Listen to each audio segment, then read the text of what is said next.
Howdy, my name is Melissa Tyree and I'm a Hays County Master Gardener. We're here at the beautiful Kyle Public Library Pollinator Garden, and I'd love to share with you some tips on growing tomatoes in containers in Kyle, Texas.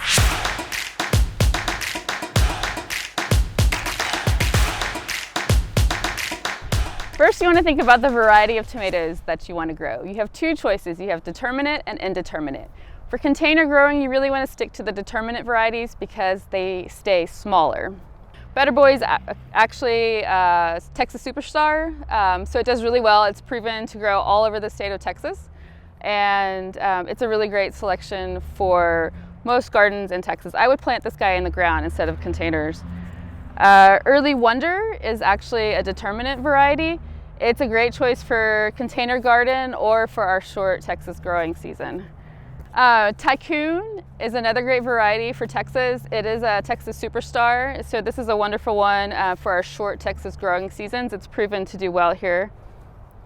Black Krim is actually one of my personal favorites. The taste is really mild, and it's got gorgeous, like the name indicates, black colored tomatoes.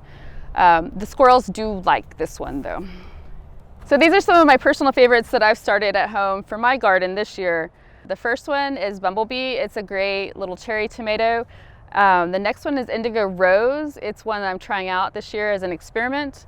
The next one is Yellow Pear. It's a small yellow pear-shaped tomato that always does really well here in the Texas summers and even keeps going until the fall.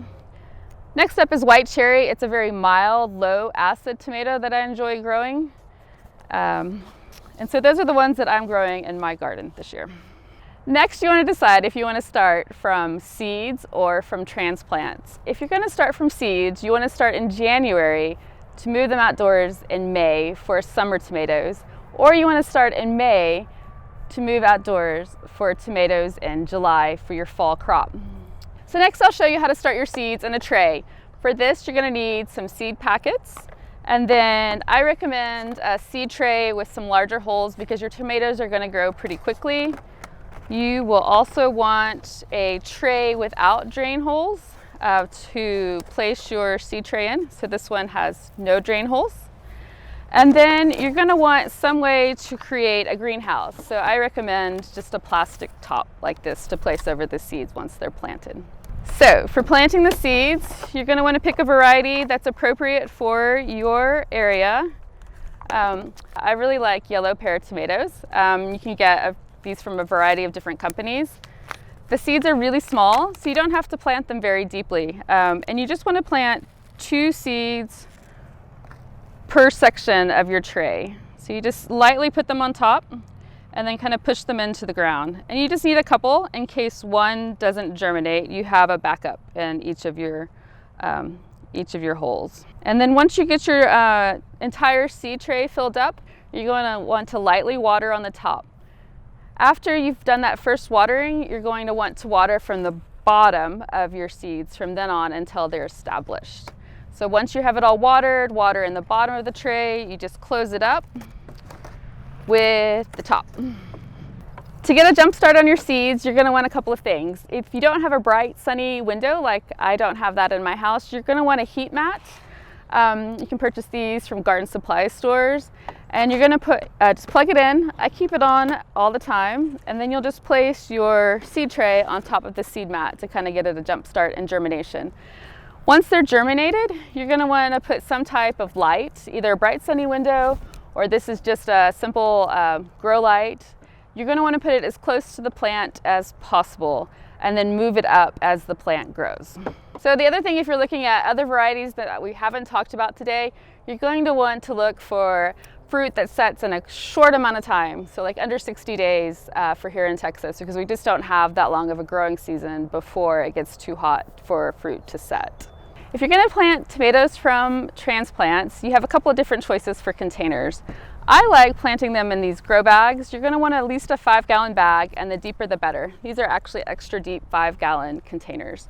If you don't have grow bags, you're going to want something that's at least a 5-gallon container and something with good drainage. So you can either use like a 5-gallon bucket, or you can recycle an old black pot from previous plant purchases.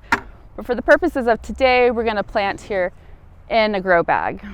The other thing is if you're growing container tomatoes, you may want to stick to the cherry varieties because they will grow faster and you'll get fruit faster than some of your slicing tomatoes.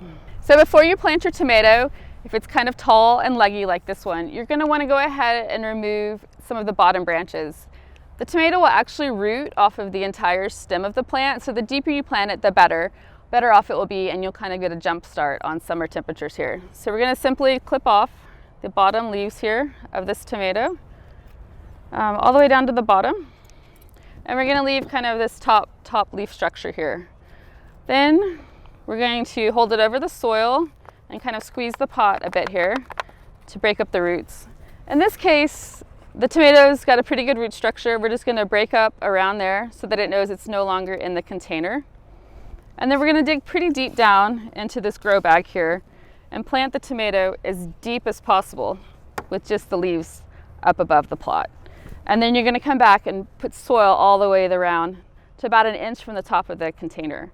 Once you have your tomatoes planted in your container, you're going to want to keep it inside at night until the temperatures are above 50 degrees. Then you can start leaving it out overnight. Until then, leave it out during the day, bring it in at night. They will require full sun, so pick a sunny spot in your yard, at least 6 hours of sunlight, and be sure to keep them watered, especially in the heat of our summer.